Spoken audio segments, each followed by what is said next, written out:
मोहब्बत में लोग बेबस होते हैं, कभी अपनों को बचाने के लिए, कभी किसी को बुलाने के लिए।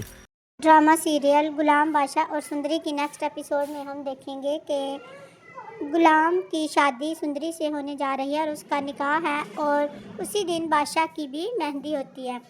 मगर सबसे पहले गुलाम का निकाह होता है, जिसको अटेंड करने के लिए उनके घर वाले भी आते हैं और दाजी सुंदरी को और गुलाम को सबके सामने लेकर आते हैं ताकि बाकी भी उसके निकाह में शामिल हो सकें। उधर बादशाह सुंदरी को देख लेता है और वो उसको कहता है कि यही वो लड़की है जिसको मैं इतनी देर से ढूंढ रहा हूँ। तो फिर वो उसको कहती है कि मैं सिर्फ गुलाम की और उससे शादी करूँगी, मैं तुमसे शादी नहीं कर सकती। इस तरह ये राज सब के सामने आएगा और फुफ्फो को भी पता चल जाएगा कि सुंदरी उसकी बेटी है और बादशाह उसकी बेटी के पीछे ही पागल है, वो उससे शादी करना चाहता है।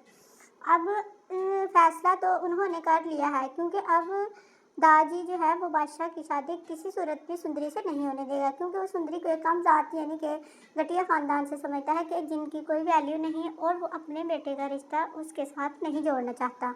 और गुलाम की औकात वो इतनी समझता है कि वो इसी ज़ात का है और उसी ज़ात के घर के साथ उसका तल्लुक़ होना चाहिए। अब बादशाह और गुलाम दोनों की लड़ाई हो जाती है और वो दोनों इस बात पर एक दूसरे से झगड़ते हैं।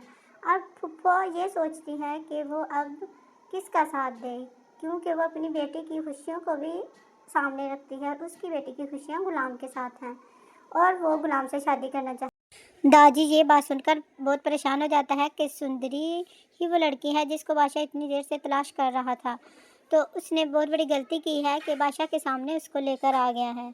मगर अब उसका सामने आने से भी कोई फ़र्क नहीं पड़ता, क्योंकि सुंदरी ने खुद कह दिया है कि वो सिर्फ गुलाम से शादी करेगी और बादशाह में उसको कोई दिलचस्पी नहीं है।